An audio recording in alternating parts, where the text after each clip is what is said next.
السلام علیکم ورحمۃ اللہ وبرکاتہ۔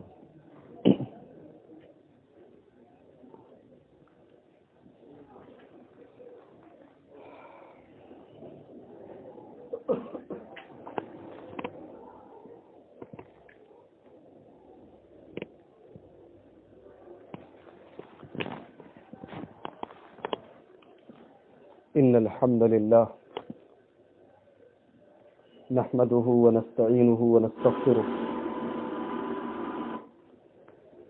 ونعوذ باللہ من شرور انفسنا ومن سیئات اعمالنا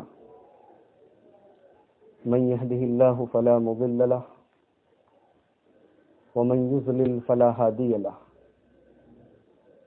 واشهد ان لا اله الا الله وحده لا شريك له واشهد ان محمدا عبده ورسوله يا أيها الذين آمنوا اتقوا الله حق تقاته ولا تموتن إلا وأنتم مسلمون يا أيها الناس اتقوا ربكم الذي خلقكم من نفس واحدة وخلق منها زوجها وبث منهما رجالا كثيرا ونساء واتقوا الله الذي تساءلون به والأرحام إن الله كان عليكم رقيبا يا أيها الذين آمنوا اتقوا الله وقولوا قولا سديدا يصلح لكم أعمالكم ويغفر لكم ذنوبكم ومن يطع الله ورسوله فقد فاز فوزا عظيما أما بعد فإن خير الحديث كتاب الله وخير الهدي هدي محمد صلى الله عليه وسلم وشر الأمور محدثاتها وكل محدثة بدعة وكل بدعة ضلالة وكل ضلالة في النار أعوذ بالله السميع العليم من الشيطان الرجيم بسم الله الرحمن الرحيم والعصر إن الإنسان لفي خسر إلا الذين آمنوا وعملوا الصالحات وتواصوا بالحق وتواصوا بالصبر۔ محترم سامعین کرام، اللہ تبارک و تعالیٰ کا بہت بڑا فضل و احسان ہم سب کے اوپر ہے کہ آج یہاں ہم سب دین کی باتوں کو سننے کے لیے، کتاب و سنت کی باتوں کو سننے کے لیے جمع ہوئے ہیں۔ اللہ تعالی ہم سب کی حاضری کو قبول فرمائے اور ہمیں حق بات کو کہنے، حق بات کو سننے اور حق بات کو قبول کرنے کی توفیق عطا فرمائے۔ اس سے پہلے کہ میں اپنی گفتگو کا آغاز کروں، ایک بات آپ سب کو بتا دینا چاہتا ہوں کہ درس کے دوران اگر کوئی بات آپ کو نہ سمجھ میں آئے یا کوئی سوال آپ کے ذہن میں ہو تو پرچی موجود ہے، آپ لکھ کر درس کے بعد دے دیں، انشاءاللہ آپ کے سوالوں کا جواب دینے کی کوشش کی جائے۔ آج ہماری گفتگو کا موضوع بہت اہم ہے، موضوع ہے اہل حق کی پہچان، حق پر چلنے والوں کی پہچان۔ یہ موضوع میں نے کیوں منتخب کیا؟ آج دنیا میں ہر آدمی اپنے آپ کو حق پر بولتا ہے، کوئی خود کو غلط ماننے کے لیے تیار نہیں ہے۔ کچھ تو ایسی پہچان ہونی چاہیے، قرآن و حدیث کی روشنی میں کچھ ایسے پوائنٹس ہونے چاہیے جن کی روشنی میں ہم پہچان سکیں کہ حق پر چلنے والے کون لوگ ہیں۔ اس سے دو فائدہ ہوگا۔ پہلا فائدہ یہ ہوگا کہ ہمیں حق اور اہل حق، حق کا مطلب سمجھتے ہیں نا آپ، حق بولتے ہیں سچائی کو، اور شریعت کے پوائنٹ آف ویو میں جب حق بولا جائے تو حق کا مطلب سیدھا راستہ، صحیح راستہ، وہ راستہ جس پر چلنے کی ہم پانچوں ٹائم کی نماز میں جب بھی سورہ فاتحہ پڑھتے ہیں ہم دعا کرتے ہیں، اہدنا الصراط المستقیم، اے اللہ ہم کو صراط مستقیم پر چلا۔ تو صراط مستقیم کیا ہے؟ وہ یہ حق کا راستہ ہے۔ تو اہل حق کی پہچان کیا ہے یہ جاننے کا پہلا فائدہ یہ ہوگا کہ ہمیں وہ راستہ پتہ چل جائے گا، ہمیں ان لوگوں کے بارے میں پتہ چل جائے گا جو حق پر چلنے والے ہیں، اور دوسرا فائدہ یہ ہوگا کہ ہم حق کے اپوزٹ میں، حق کے خلاف یعنی باطل، اس سے ہم الرٹ ہو جائیں گے، ہمیں پتہ چل جائے گا صحیح کیا ہے غلط کیا ہے۔ تو بغیر کسی تمہید کے سب سے پہلی بات آپ یہ یاد رکھیں کہ کسی بھی زمانے میں اہل حق کی یہ پہچان نہیں رہی ہے کہ وہ تعداد میں زیادہ ہوں، میجارٹی یہ حق ہونے کا معیار نہیں ہے۔ اللہ تبارک و تعالیٰ قرآن کریم میں فرماتا ہے لا یستوی الخبیث والطیب، گندی چیز اور پاک چیز کبھی برابر نہیں ہو سکتی۔ وَلَوْ أَعْجَبَكَ كَثْرَةُ الْخَبِيثِ، گندی چیز زیادہ تعداد میں ہو تمہیں اچھی لگے تب بھی وہ پاک چیز کے برابر نہیں ہو سکتی۔ یہاں اللہ تبارک و تعالیٰ نے حق اور باطل کو گندی اور پاک چیز سے تعبیر کیا ہے، گویا حق اور باطل کبھی برابر نہیں ہو سکتے۔ اور یہ بھی بتا دیا گیا کہ حق پر چلنے والے اگر کم ہوں اور باطل طریقے پر چلنے والے لوگ زیادہ ہوں تو تعداد کی زیادتی سے انسان دھوکہ نہ کھائے۔ اسی لیے امام سفیان ثوری رحمۃ اللہ علیہ کہا کرتے تھے اسلکوا علی سبیل الحق، حق راہ پر چلا کرو، صحیح راستے پر چلا کرو، ولا تستوحشوا من قلت اہلی، اور اگر حق پر چلنے والے لوگ کم ہوں تو دیکھ کر گھبراؤ مت کہ ارے تھوڑے سے لوگ ہیں، مٹھی بھر لوگ ہیں۔ دنیا کی تاریخ پر اگر آپ نظر اٹھائیں، اللہ کے سب سے پہلے رسول ہیں حضرت نوح علیہ السلام، سب سے پہلے رسول جن کو اللہ نے رسالت دے کر بھیجا۔ نوح علیہ السلام کے اوپر کتنے لوگ ایمان لائے؟ 950 سال تک تبلیغ کرنے کے بعد قرآن کہتا ہے وما آمن معه الا قلیل، تھوڑے سے لوگ ایمان لائے۔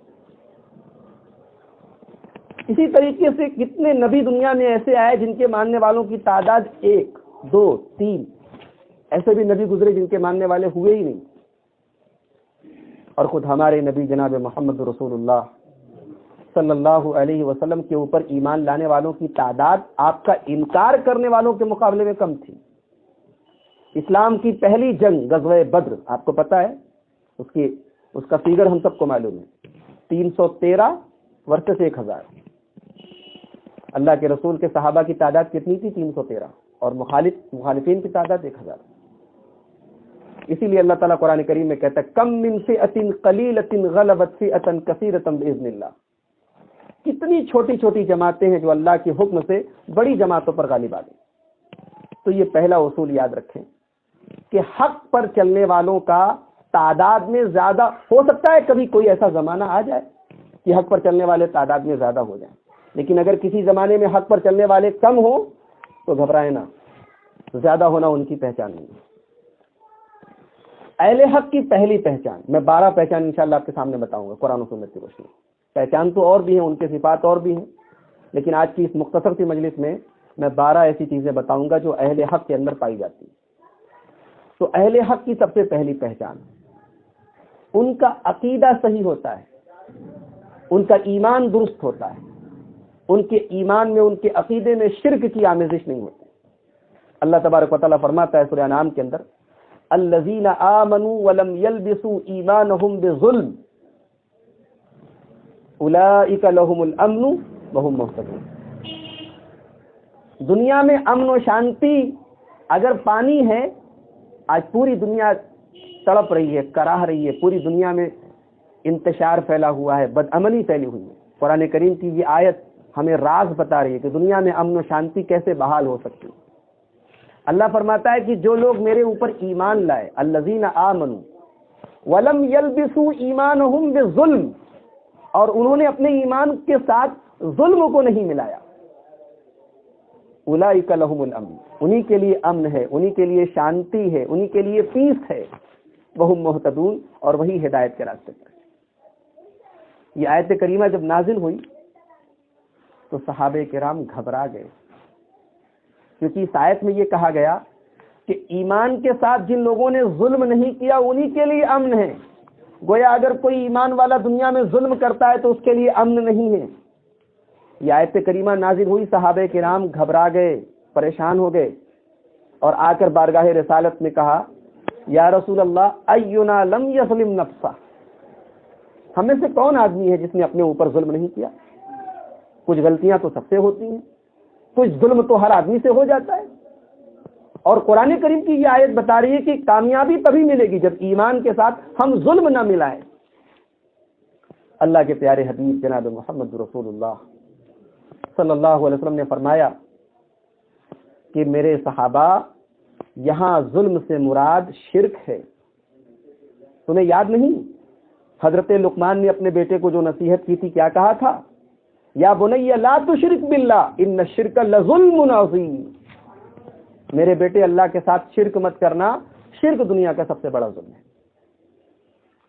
تو اس آیت سے معلوم ہوا کہ اہل حق کی یہ پہچان ہوتی ہے کہ وہ اپنے ایمان کے ساتھ شرک نہیں ملاتے، ان کے ایمان کے ساتھ ان کا ایمان صحیح ہوتا ہے۔ ان کا ایمان کیسا ہوتا ہے؟ صحابہ کے جیسا ہوتا ہے۔ صحابہ کا ایمان کیسا تھا؟ اللہ تبارک و تعالیٰ سورہ بقرہ میں کہتا ہے فَإِنْ آمَنُوا بِمِثْلِ مَا آمَنْتُمْ بِهِ فَقَدِ اهْتَدَوْا، اے نبی کے صحابہ، اگر یہ لوگ تمہاری طرح ایمان لائے، یہ لوگ یعنی یہود و نصارہ، اگر یہود و نصارہ تمہاری طرح ایمان لائے فَقَدِ اهْتَدَوْا، تب سیدھے راستے پر ہیں۔ وَإِنْ تَوَلَّوْا، اور تمہاری طرح ایمان نہ لا کے اپنی مرضی کا ایمان لائیں گے فَإِنَّمَا هُمْ فِي شِقَاقٍ، تب یہ خسارہ اور نقصان اٹھانے والے ہیں۔ یہ آیت کریمہ بتاتی ہے کہ ایمان کیسا ہونا چاہیے؟ صحابہ کے جیسا ہونا چاہیے۔ آج پوری دنیا میں کوئی آدمی لا کے اپنے آپ کو کہے کہ میں حق پر ہوں، آپ دیکھیں کہ اس کا ایمان کیسا ہے، اس کا عقیدہ کیسا ہے، کہ اللہ تبارک و تعالیٰ پر جس طریقے سے وہ ایمان رکھتا ہے صحابہ کا ایمان ویسا ہی تھا؟ کیا رسول اکرم صلی اللہ علیہ وسلم کے بارے میں جو عقیدہ وہ رکھتا ہے کیا صحابہ وہی عقیدہ رکھتے تھے؟ یہ عقیدہ کا صحیح ہونا، عقیدے کا شرک سے پاک ہونا اور عقیدے کا صحابہ کے جیسا ہونا، یہ اہل حق کی پہلی پہچان ہے۔ صحابہ کرام کا بچہ اس حقیقت سے واقف تھا۔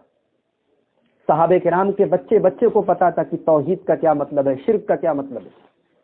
اور اگر میں یہ بات کہوں تو اس میں کچھ بھی غلط نہ ہوگا کہ صحابہ کرام کا نمبر تو بعد میں آتا ہے۔ مکہ کے کافر اور مشرک بھی سمجھتے تھے کہ لا الہ الا اللہ کا کیا مطلب ہے۔ انہیں پتا تھا کہ یہ کلمہ پڑھ لینے کے بعد اب شرک کی کوئی گنجائش باقی نہیں بچے گی۔ اسی لیے آپ دیکھیے کہ نبی کریم صلی اللہ علیہ وسلم نے جب ان سے کہا کہ لا الہ الا اللہ کہو، آپ نے ان کے کسی بت کو گالی نہیں دی، ان کے کسی معبود کو برا بلا نہیں کہا، صرف اتنا کہا لا الہ الا اللہ کہہ دو، اسی پر بھڑک گئے۔ آپ کا اپنا چچا ابو لہب وہ کہتا ہے تبا لکا لہذا جماعتنا، اے محمد صلی اللہ علیہ وسلم تیرے لیے بربادی ہو، کیا تو نے ہمیں اس لیے یہاں پر بلایا تھا؟ سب دشمن ہو گئے، 23 سال تک ہمارے نبی سے لڑتے رہے، پوری زندگی ہمارے نبی کے خلاف رہے، اس لیے کہ ان کو لا الہ الا اللہ کا مطلب پتا تھا۔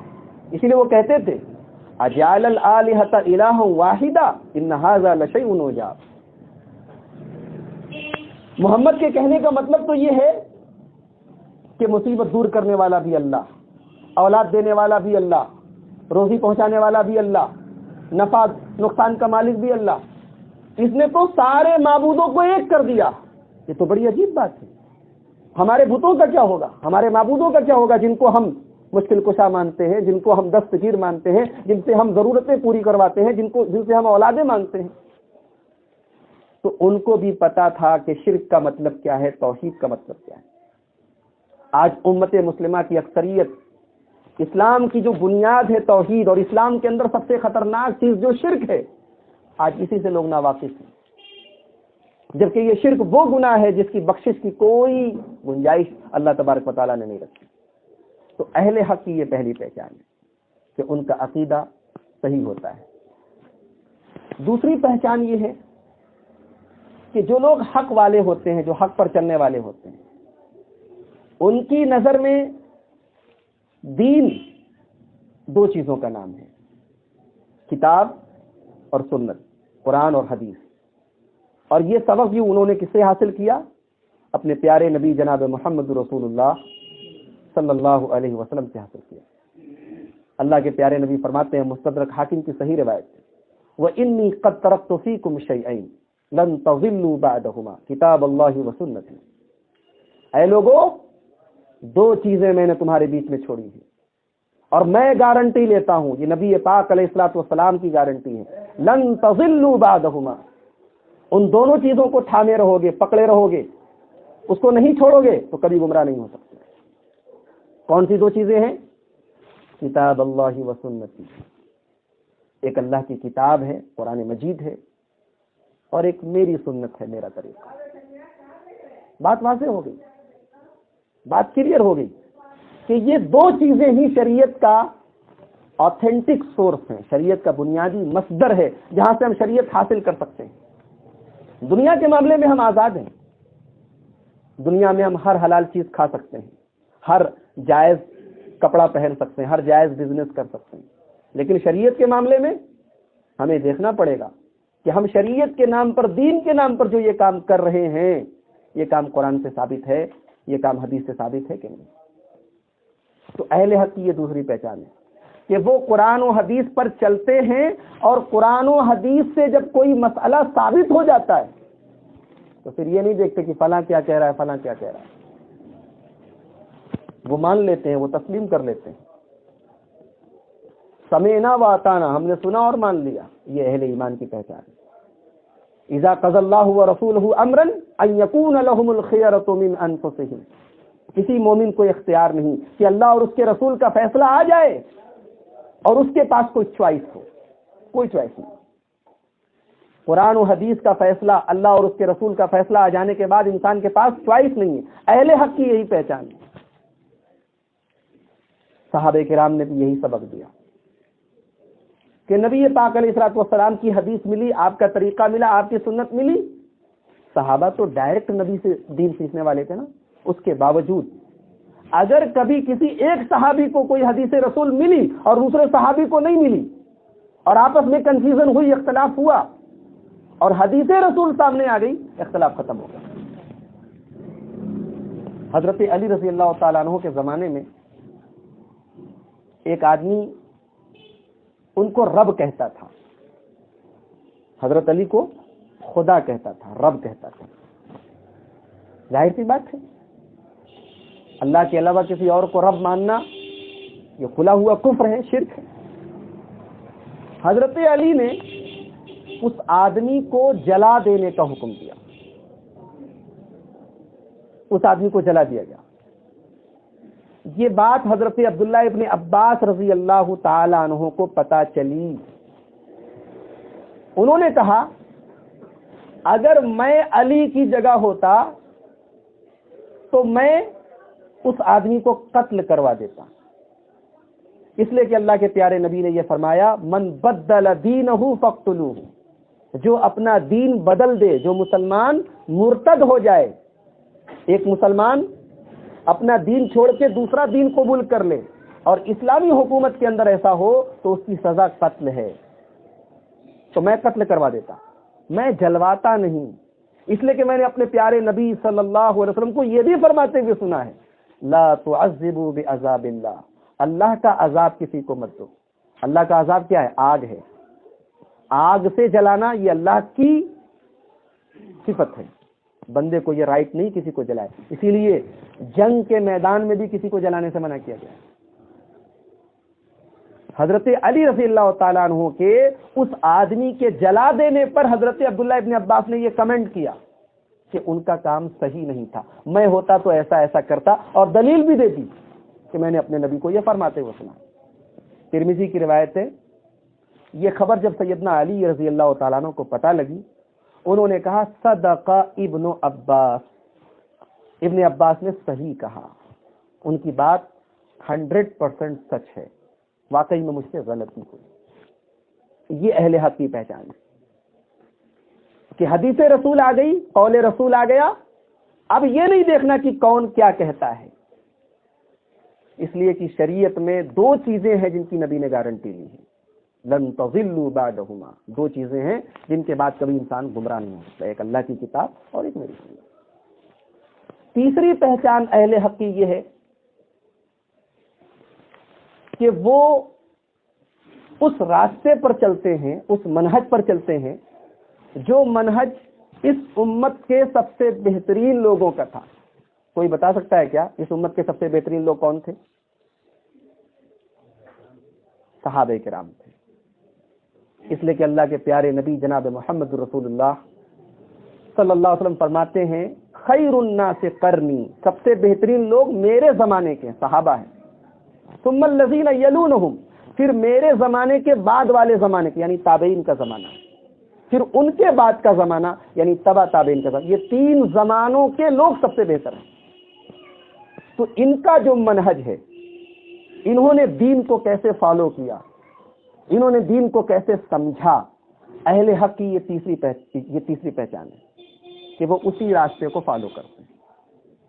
اللہ تبارک و تعالیٰ قرآن کریم میں سورہ توبہ کی آیت نمبر 100 کے اندر فرماتا ہے والسابقون الاولون من المہاجرین والانصار والذین اتبعوہم بإحسان رضی اللہ عنہم ورضوا عنہ، مہاجرین اور انصار میں سے جو پہلے میرے نبی کے اوپر ایمان لائے، والذین اتبعوہم، اور جو ان کے بعد آئے اور ان کی اتباع کی، ان کی پیروی کی احسان کے ساتھ، بھلائی کے ساتھ، رضی اللہ عنہم ورضوا عنہ، اللہ ان سے راضی ہو گیا، وہ اللہ سے راضی ہو۔ کتنا بڑا سرٹیفکیٹ ہے دنیا میں کسی اور جماعت کے بارے میں، اتنا بڑا سرٹیفکیٹ یہ خود اللہ دے رہا ہے، یہ خود اللہ اپنے قرآن کے اندر کر میں راضی ہو گیا ان سے۔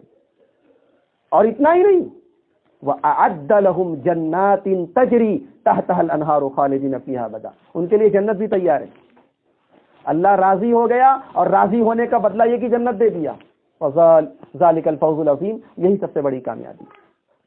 تو قرآن کریم کی یہ آیت فیصلہ کر رہی ہے کہ ان کا جو منہج تھا، صحابہ کا جو طریقہ تھا، اس طریقے کو فالو کرنے والے ہی حق پر ہوں گے۔ اللہ کے پیارے نبی فرماتے ہیں، ترمذی کی روایت ہے، تفترق امتی علی 73 ملہ کلہم فی النار الا ملۃ واحدہ، میری امت 73 سیکٹس میں بڑھ جائے گی، 73 فرقوں میں تقسیم ہو جائے گی، کلہم فی النار، سارے کے سارے جہنمی ہوں گے، الا ملۃ واحدہ، ایک جماعت ایسی ہوگی جو جنت میں جائے گی۔ صحابہ کرام نے یہ نہیں پوچھا کہ جہنم میں کون جائے گا، صحابہ کرام کی مینٹیلٹی دیکھی اور ہماری مینٹیلٹی دیکھی۔ ہم اس چکر میں رہتے ہیں کہ کس کو جہنمی بنا دیں، کس کو مشرک بنا دیں، کس کے اوپر کفر کا فتویٰ لگا دیں، اور صحابہ یہ جاننے کی کوشش میں رہتے تھے کہ ہم جنت میں کیسے چلے جائیں، ہم اپنے آپ کو کیسے اس بات کا اہل بنا دیں، ہم اپنے اندر وہ صفات پیدا کر لیں کہ جس کی وجہ سے ہم جنت میں چلیں۔ تو صحابہ نے 73 فرقوں میں سے 72 کے بارے میں نہیں پوچھا جو جہنم میں جائیں گے، ایک جو جنت میں جائے گا اس کے بارے میں پوچھا، من ہی یا رسول اللہ، اے اللہ کے پیارے رسول، وہ ایک جماعت جو جنت میں جائے گی وہ کون سی جماعت ہے؟ نبی کریم صلی اللہ علیہ وسلم نے اس کی پہچان بتائی، ما انا علیہ واصحابی، جو میرے اور میرے صحابہ کے منہج پر چلے گی، میرے اور میرے صحابہ کے طریقے کو فالو کرے گی، وہ جماعت صحیح ہوگی، وہ جنتی ہوگی، وہ حق پر ہوگی۔ تو یہ اہل حق کی تیسری پہچان ہے کہ وہ سلف صالحین کے منہج پر چلنے والے ہوتے ہیں۔ نمبر 4، ان کی چوتھی صفت اور چوتھی پہچان یہ ہے کہ حق پر جو لوگ چلتے ہیں ان کے سامنے جب حق آ جاتا ہے تو وہ قبول کر لیتے ہیں، وہ یہ نہیں سوچتے کہ ارے ہم کیسے قبول کر لیں، ہم چھوٹے ہو جائیں، ہم عوام کو کیا منہ دکھائیں گے، ہم لوگوں کو کیا منہ دکھائیں گے، ہماری اماں کیا کہیں گے، ہمارے ابا کیا کہیں گے۔ حق سامنے آیا، انہوں نے قبول کر لیا۔ ان کی غلطی نظر آ رہی ہے، اب تک وہ جو کرتے چلے آئے وہ غلط تھا، اور قرآن نے جو فیصلہ کر دیا، حدیث نے جو فیصلہ کر دیا اس کے حساب سے وہ غلط تھے۔ اپنی غلطی کو مان کر، اپنے آپ کو چھوٹا مان کر صحیح بات کو بڑا مان لیا، کتاب و سنت کو بڑا مان لیا، یہ اہل حق کی پہچان ہے۔ اللہ کے پیارے نبی فرماتے ہیں صلی اللہ علیہ وسلم، خیر الخطائین التوابون، کل ابن آدم خطاء وخیر الخطائین التوابون۔ ترمذی وغیرہ کی روایت ہے کہ تمام آدم کی اولاد سے غلطی ہو سکتی ہے، اور سب سے بہترین غلطی کرنے والا وہ ہے جو توبہ کر لے۔ توبہ کرنے کا مطلب صحیح طریقے کو فالو کرے، صحیح طریقے کو اپنا لے۔ اسی طریقے سے اللہ تبارک و تعالیٰ قرآن کریم میں کہتا ہے والذی جاء بالصدق وصدق به اولئک هم المتقون۔ سچائی کی جو لوگ تبلیغ کرتے ہیں اور سچائی سامنے آ جائے تو اس کو مان لیتے ہیں، وہی متقی اور پرہیزگار لوگ ہیں۔ تو ہمارے سامنے اگر حق بات آ جائے اور ہم قبول کر لیں، یہ ہمارے اہل حق ہونے کی دلیل ہے۔ اور جس آدمی کے سامنے حق بات واضح ہو جائے اور وہ پھر بھی قبول نہ کرے، اس کا مطلب کہ وہ گڑبڑ ہے۔ امام شافعی رحمۃ اللہ علیہ کے پاس ایک آدمی آیا اور کہا ایک مسئلہ آپ سے پوچھنا ہے۔ مسئلہ پوچھا، امام شافعی رحمۃ اللہ علیہ نے فرمایا کہ قضا فیہا رسول اللہ صلی اللہ علیہ وسلم قضا و قضا، اس مسئلے میں اللہ کے پیارے رسول کا فیصلہ ایسا ایسا تھا۔ تو وہ آدمی کہتا ہے ما تقول انت، آپ کیا کہتے ہیں؟ یہ تو اللہ کے رسول کا فیصلہ آپ نے سنا دیا، آپ کیا کہتے ہیں؟ امام شافعی کہتے ہیں سبحان اللہ، ترانی فی کنیستی، ترانی فی بیتی، ترا علی وسطی سنار۔ امام شافعی کہتے ہیں کہ کیا میں تجھے کسی گرجا گھر میں نظر آ رہا ہوں؟ میں تجھے کوئی پادری نظر آ رہا ہوں؟ کیا میرے گلے میں تجھے کوئی مالا والا نظر آ رہی ہے؟ کیا سمجھتا ہے تو مجھے؟ سبحان اللہ۔ امام شافعی نے حیرت سے، سبحان اللہ کب بولا جاتا ہے؟ حیرت کے موقع پر کہا کہ میں تجھے رسول کا فیصلہ سنا رہا ہوں اور تو کہہ رہا ہے کہ ما تقول انت، آپ کی کیا رائے ہے، آپ کیا کہتے ہیں؟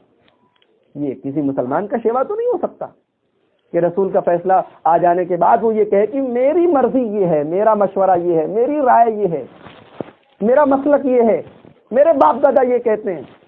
یہ تو کسی مسلمان کی شان نہیں ہو سکتا۔ انہوں نے کہا کہ زمین پھٹ جائے، آسمان گر پڑے جس دن یہ اپنے بارے میں کہا کہ محمد بن ادریس، امام شافعی کا نام تھا محمد بن ادریس، کہا کہ جس دن محمد بن ادریس شافعی اللہ کے رسول کا فیصلہ آ جانے کے بعد اپنی بات کہیں، یہ اہل حق کا طریقہ تھا۔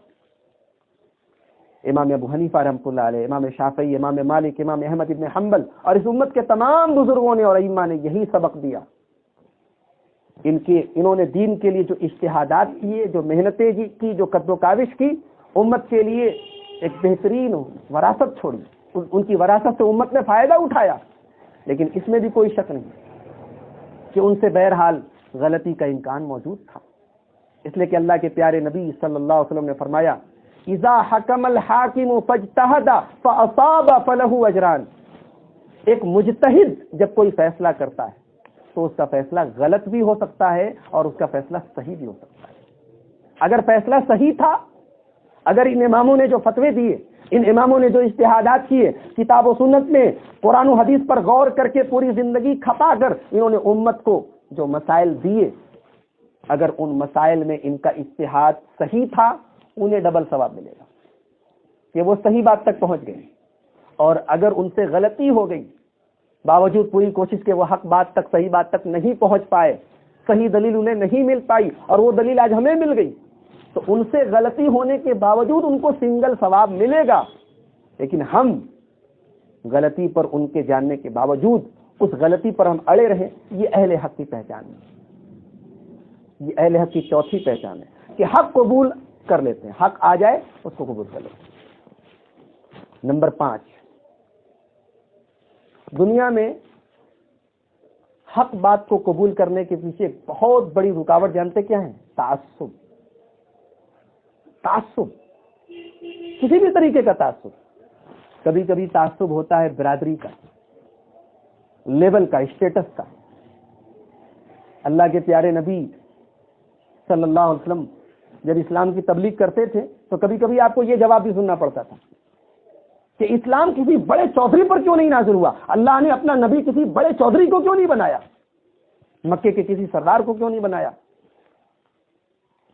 اور اسی طریقے سے نوح علیہ الصلوۃ والسلام جب اپنی قوم کو توحید کی دعوت دیتے تو ان کی قوم کے لوگ کہتے ہیں تمہارے ساتھ جو لوگ ہیں وہ سب تو سماج کے گھٹیا لوگ ہیں، گرے پڑے لوگ ہیں، کمزور طبقہ ہے، نچلا طبقہ ہے، تمہاری بات تو تب صحیح ہوتی جب سماج کا جو کریمی لیئر ہے، جو اونچا طبقہ ہے، جو بڑے لوگ ہیں وہ تمہارے ساتھ رہے۔ تو تعصب، چاہے کسی بھی طریقے کا تعصب ہو، حق بات کو قبول کرنے میں تعصب یہ اہل حق کی پہچان ہے۔ اہل حق کے اندر کبھی تعصب نہیں ہوتا، حق بات آتی ہے وہ تعصب کو طاق پر رکھ دیتے ہیں۔ اللہ تبارک و تعالیٰ قرآن کریم میں کہتا ہے یا ایھا الذین آمنوا کونوا قوامین بالقسط شہداء للہ، اے ایمان والو انصاف کا دامن تھامے رہو اور اللہ کے لیے گواہی دینے والے بنو، ولو علی انفسکم او الوالدین والاقربین، تمہاری گواہی تمہارے خلاف پڑ جائے، تمہارے ماں باپ کے خلاف پڑ جائے، تمہارے رشتہ داروں کے خلاف پڑ جائے، تب بھی تم صحیح بات کہو، انصاف والی بات کہو۔ اسی طریقے سے اللہ کے پیارے نبی جناب محمد رسول اللہ صلی اللہ علیہ وسلم فرماتے ہیں قل الحق ولو علی نفسک، حق بات کہو چاہے تمہارے خلاف کیوں نہ ہو۔ تو یہ اہل حق کی پانچویں پہچان ہے، وہ تعصب نہیں دیکھتے، ان کے اندر یہ چیز نہیں ہوتی کہ میرے باپ دادا کوئی کام کرتے چلے آئے ہیں میں اس کی مخالفت کیسے کروں، میرے سماج میں یہ ہوتا چلا آیا ہے میں کیسے اس کے خلاف بول دوں۔ سماج کا تعصب، برادری کا تعصب، باپ دادا کا تعصب، ذات برادری کا تعصب، اس قسم کے تمام تعصبات سے اہل حق بری ہوتے ہیں۔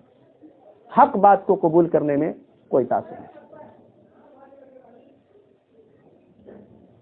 نمبر 6، چھٹی پہچان،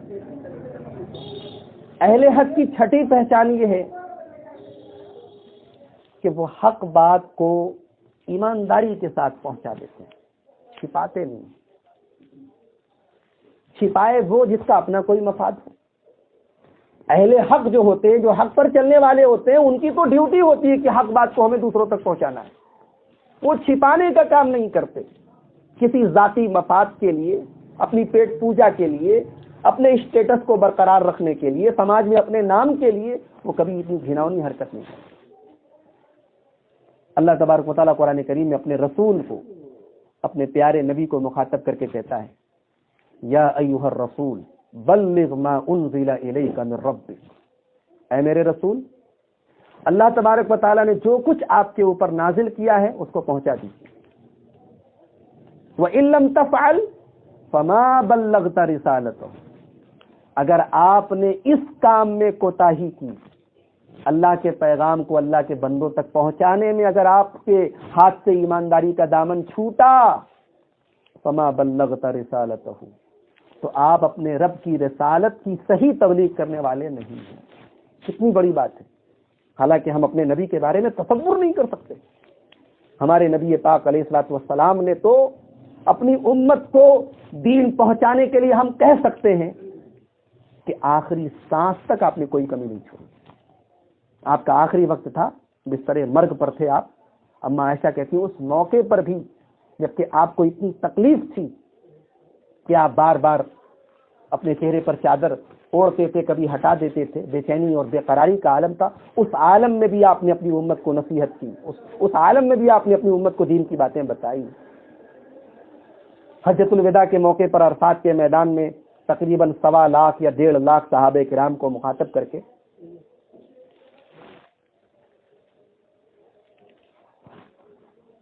اللہ کے پیارے نبی صلی اللہ علیہ وسلم نے یہی تو کہا تھا الا هل بلغت، سنو کیا میں نے اللہ کے دین کو تم تک پہنچا دیا؟ 1.25 لاکھ کے مجمع نے بیک زبان کہا تھا کہ ہاں اے اللہ کے پیارے رسول، آپ نے اللہ کی امانت کو ہم تک پہنچا دیا۔ تو دین ایک امانت ہے ہمارے پاس، اس دین کی امانت کو ہم دوسروں تک پہنچانے میں خیانت کریں، اپنے مفاد کے لیے کوئی بات چھپا لیں، یہ تو یہودیوں کا طریقہ ہے، یہ اہل حق کی پہچان نہیں ہے۔ اللہ تبارک و تعالیٰ نے بنی اسرائیل کو مخاطب کر کے فرمایا ولا تلبسوا الحق بالباطل، اے یہودیوں تم حق بات کو باطل کے ساتھ مت ملاؤ، وتکتموا الحق وانتم تعلمون، اور جان بوجھ کر حق بات کو مت چھپاؤ۔ اسی لیے جانتے ہیں کسی عالم کو کوئی کسی بات کا علم ہو اور کوئی جگہ اس علم کو ظاہر کرنا ضروری ہو اور وہ ظاہر نہ کرے تو کتنی سخت وعید ہے۔ اللہ کے پیارے نبی فرماتے ہیں من کتم علما الزم بلجام من النار، جو آدمی کہیں علم کو چھپائے گا اس کو قیامت کے دن آگ کی لگام پہنائی جائے گی۔ اس لیے اہل حق کی یہ پہچان نہیں ہوتی کہ وہ حق بات کو چھپائیں، جہاں حق بات بیان کرنے کی ضرورت ہے وہ بے جھجک بیان کرتے۔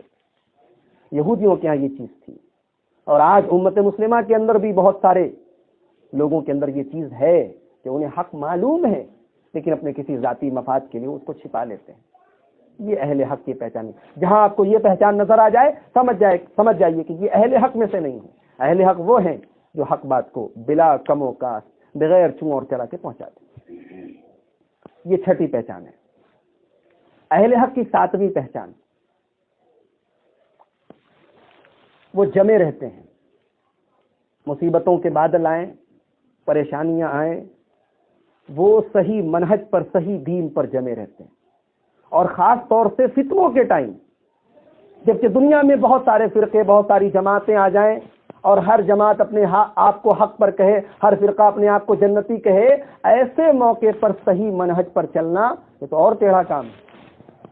اللہ کے پیارے نبی جناب محمد رسول اللہ صلی اللہ علیہ وسلم فرماتے ہیں ان من ورائکم زمان صبر، تمہارے پیچھے ایک ایسا زمانہ آنے والا ہے جو صبر کا زمانہ ہے، یعنی اس میں صبر کرنا پڑے گا۔ اور آگے فرمایا المتمسک فیہ بسنتی، اس دور میں، فتنوں کے اس دور میں جو میری سنت کو اپنائے گا فلہ اجر 50 شہیدا منکم، اس کو 50 شہیدوں کے برابر ثواب ملے گا۔ اس کو امام طبرانی نے صحیح سند سے روایت، 50 شہیدوں کے برابر اس آدمی کو ثواب ملے گا جو فتنوں کے دور میں نبی پاک علیہ الصلوۃ والسلام کی سنت پر مضبوطی سے جمع رہے۔ اور اسی طریقے سے ترمذی کی ایک روایت میں اللہ کے پیارے نبی فرماتے ہیں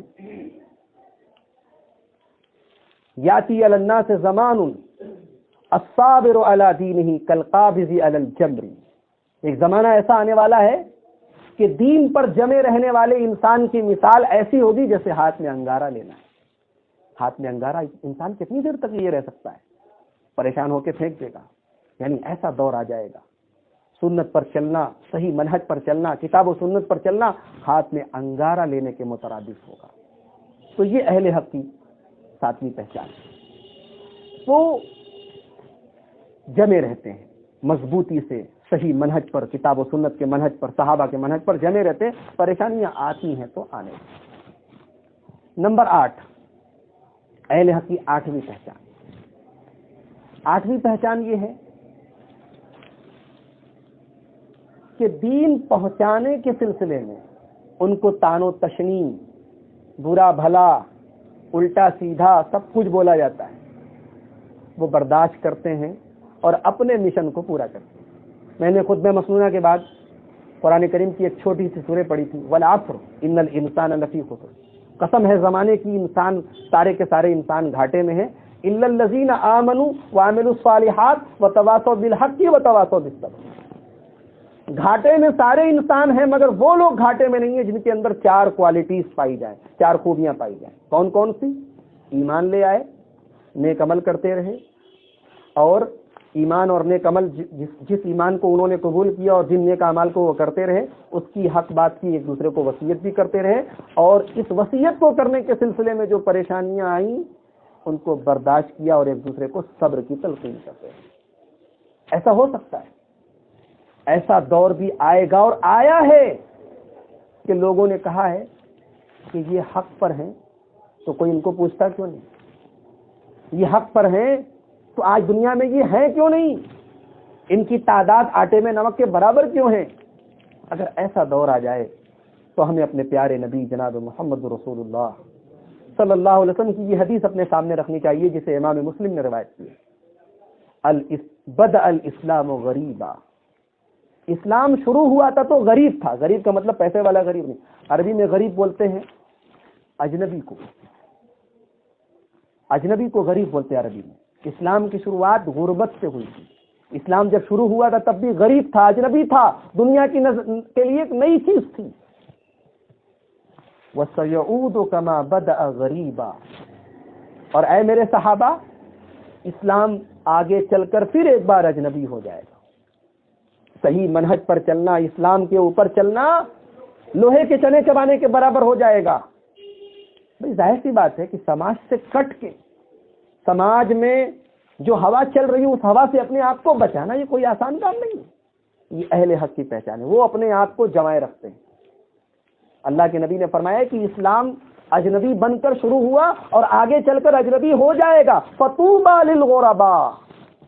تو مبارکباد ہے, بشارت ہے, جنت ہے اجنبی لوگوں کے لیے, جن کی نماز, جن کا طریقہ, جن کا منہج دنیا کے لیے اجنبی ہوگا, لیکن ان کا منہج, ان کا طریقہ کتاب و سنت سے ٹیلی کرے گا. تو اگر دنیا انہیں اجنبی سمجھے تو انہیں کبھی رنجیدہ نہیں ہونا چاہیے, کبھی غمزدہ نہیں ہونا چاہیے. انہیں اپنے نبی کی یہ حدیث اپنے سامنے رکھنی چاہیے. مسند احمد کی حدیث ہے یہی حدیث. اس میں اتنا اضافہ ہے کہ صحابہ نے پوچھا, اللہ کے رسول من هم الغرباء. آپ نے کہا کہ اجنبی لوگوں کے لیے بشارت ہے, جنت ہے, یہ اجنبی لوگ ہیں کون؟ آپ نے فرمایا اجنبی لوگ وہ ہیں جو اچھے لوگ ہیں. هم المصلحون, نیک اعمال کرنے والے ہیں, اور ایسے دور میں نیک اعمال کرنے والے ہیں, اچھا عمل کرنے والے ہیں جبکہ برائی کی کثرت ہے. برے لوگوں کی کثرت میں, برے لوگوں کے مجمع میں اچھائی پر جمے رہنا, یہ ان اجنبی لوگوں کی پہچان ہے. اور آپ نے فرمایا کہ جو ان کی نافرمانی کرنے والے, ان کی دشمنی کرنے والے ہیں, وہ ان کے ماننے والوں سے زیادہ ہوں گے, ان کے مخالف زیادہ ہوں گے, ان کے موافق کم لوگ ہوں گے, ان کے فیور میں کم لوگ ہوں گے, ان کے اگینسٹ زیادہ ہوں گے. تو وہ کبھی اس سے گھبرائیں گے نہیں. یہ ان کی 8ویں پہچان ہوگی. نمبر 9, اہل حق کی 9ویں پہچان. 9ویں پہچان یہ ہے کہ اہل حق دین, وہ دین جسے ہمارے نبی نے ہمیں دیا, وہ دین جسے صحابہ نے ہمیں دیا, اس دین کو سیف کرتے ہیں, اس دین کی حفاظت کرتے ہیں. کس چیز سے حفاظت کرتے ہیں؟ آئیے اللہ کے پیارے نبی سے پوچھ لیتے ہیں. امام حاکم رحمۃ اللہ علیہ نے حدیث کو مستدرک حاکم میں روایت کیا. اللہ کے نبی فرماتے ہیں صلی اللہ علیہ وسلم, یحمل ھذا العلم من کل خلف عدول.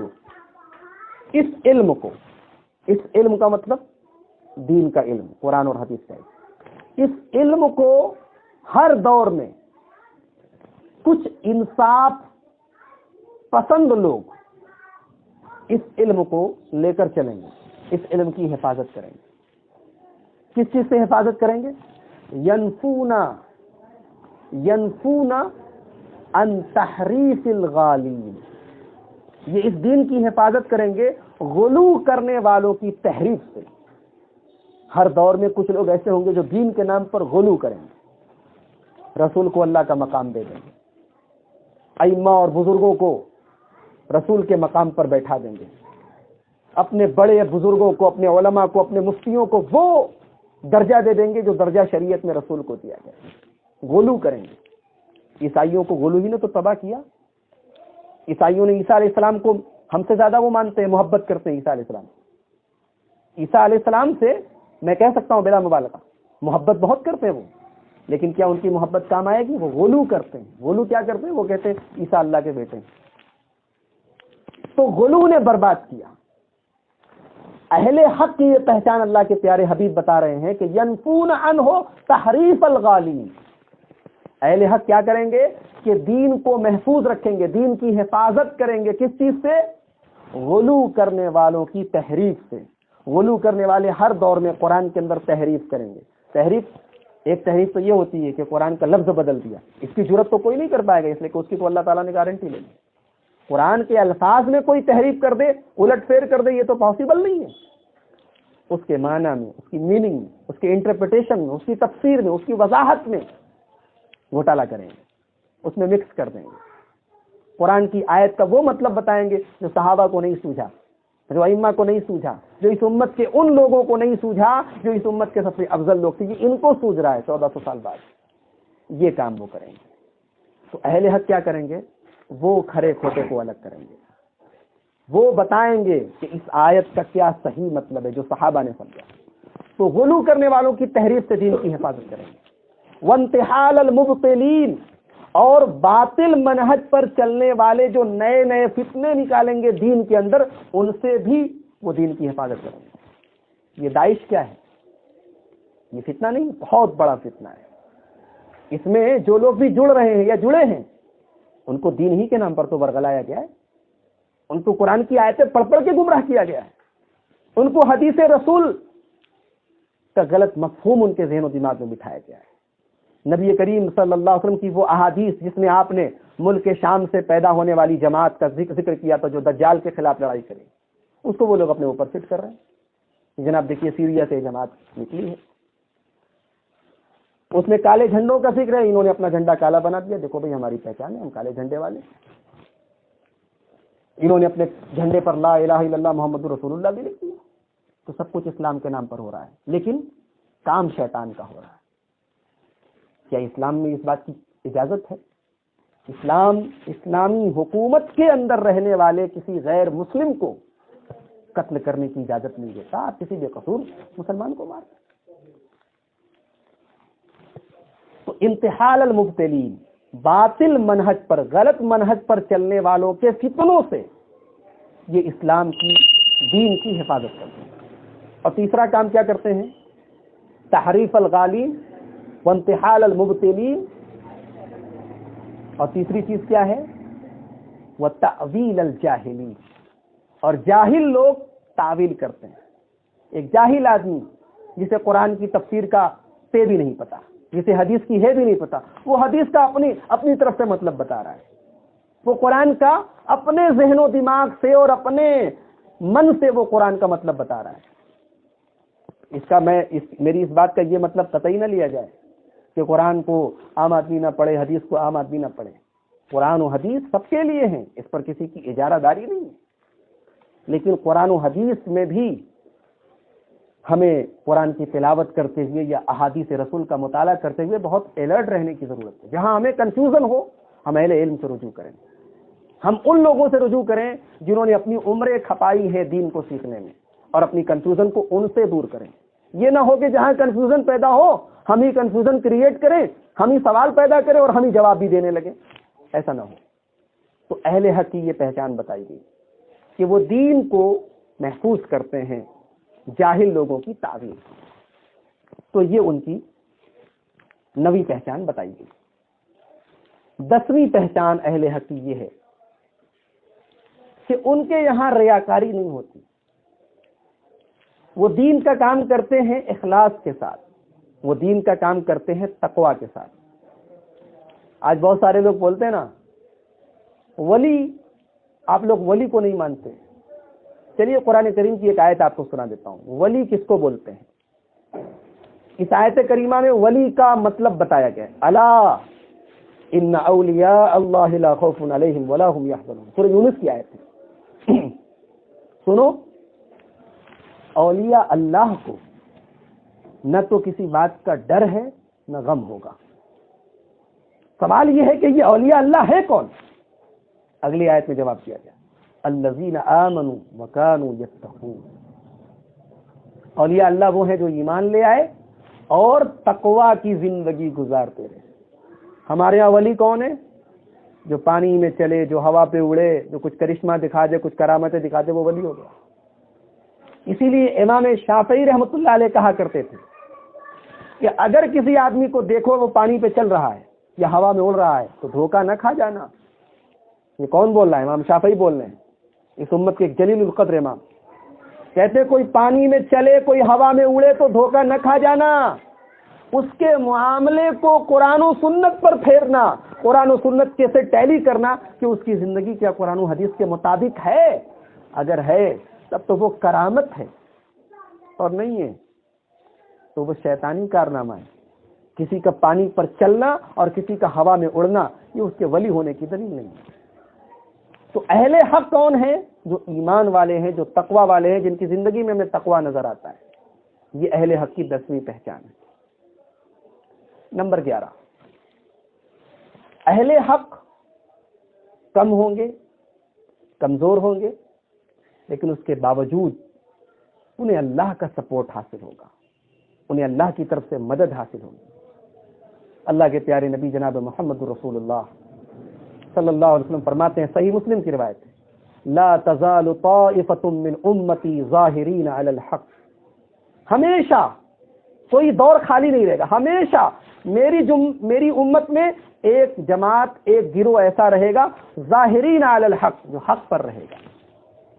لا یضرهم من خذلهم، انہیں رسوا کرنے کی کوشش کی جائے گی، انہیں ذلیل کرنے کی کوشش کی جائے گی، لیکن انہیں ذلیل کرنے والے اپنی کوششوں میں کامیاب نہ ہوں گے، ان کا کچھ بھی بگاڑ نہ پائیں گے.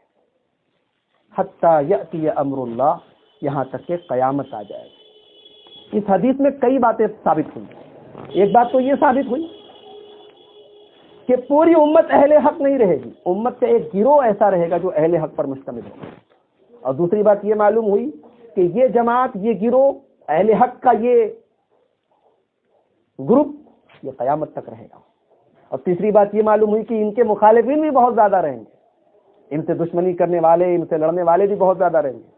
اور چوتھی بات یہ معلوم ہوئی کہ دشمنی کر کے بھی کچھ بگاڑ نہ پائیں گے، اللہ تبارک و تعالیٰ کی طرف سے نصرت اور مدد حاصل ہوگی. اور وجہ یہ ہے کہ یہ حق پر چلنے والے ہو. ان تنصروا اللہ ینصرکم، اللہ نے قرآن میں فرمایا تم اللہ کی مدد کرو گے. اللہ کی مدد کا مطلب اللہ کے دین کی مدد کرو گے، اللہ تمہاری مدد کرے گا.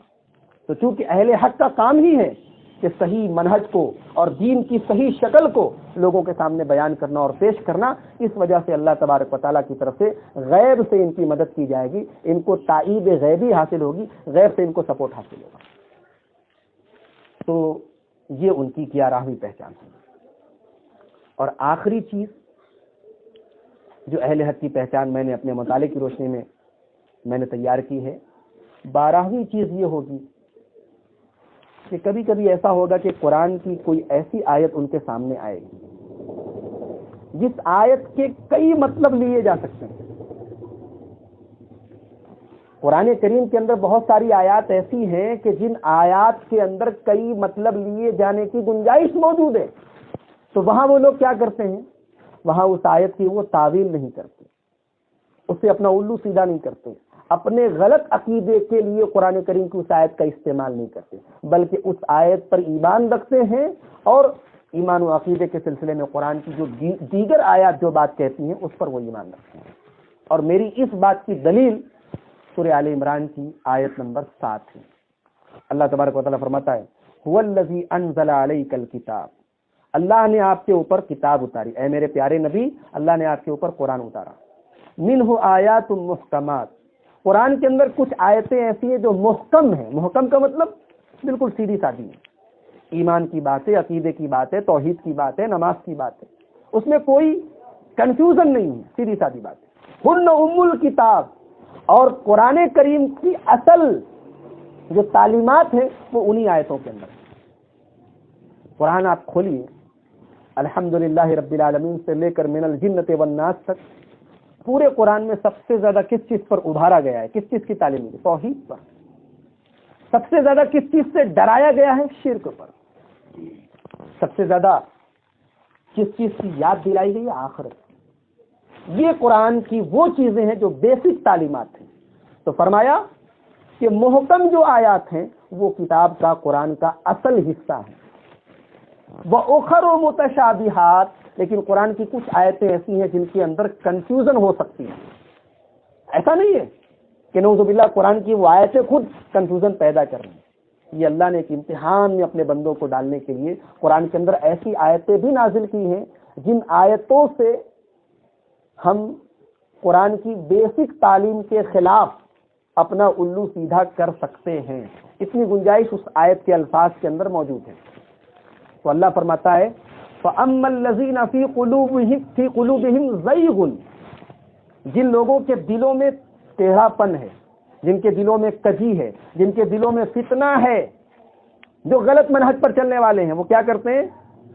فَيَتَّبِعُونَ مَا تَشَابَهَ مِنْهُ، وہ قرآن کی انہی آیتوں کو کوٹ کرتے ہیں جن سے وہ اپنا عقیدہ ثابت کر سکیں، اپنے مطلب کی بات نکال سکیں۔ پورا قرآن جس بات کو کہہ رہا ہے اس کے خلاف انہوں نے اپنا ایک عقیدہ بنایا، ایک فکر بنائی، ایک نظریہ بنایا۔ آج آپ کو حیرت ہوگی، قادیانی اسی قرآن سے دلیل پکڑتے ہیں، شیعہ کے لیے یہی قرآن دلیل ہے، بہائی فرقہ اسی قرآن کی بات کرتا ہے، اور اہل قرآن کے نام سے جو ایک فرقہ پیدا ہوا جس نے حدیث کا کھلم کھلا انکار کیا، اس کی تو بیس یہی قرآن ہے۔ تو کیا نعوذ باللہ قرآن کی کوئی غلطی ہے؟ قرآن کے اندر انہیں اپنے مطلب کا میٹر ملا، انہوں نے اپنے حساب سے قرآن کی تفسیریں لکھی۔ آج آپ انٹرنیٹ پر جائیں، قادیانی مذہب کی اپنی تفسیریں ہیں، شیعہ مذہب کی اپنی تفسیریں ہیں۔ تو غلطی قرآن کی نہیں ہے نعوذ باللہ، کمی قرآن میں نہیں ہے، کمی انسان کے دماغ میں ہے، جن کے دلوں میں ٹیڑھا پن ہے، جن کے دماغ میں فتنہ بھرا ہوا ہے، جنہیں قرآن کو استعمال کرنا ہے اپنے غلط منہج کو ثابت کرنے کے لیے، وہ کیا کرتے ہیں؟ فَيَتَّبِعُونَ مَا تَشَابَهَ مِنْهُ، وہ ان متشابہ آیات کے پیچھے پڑ جاتے ہیں، وہ ان آیتوں کے پیچھے پڑ جاتے ہیں جن آیتوں میں کئی مطلب لیے جانے کی گنجائش ہے۔ ایسا وہ کیوں کرتے ہیں؟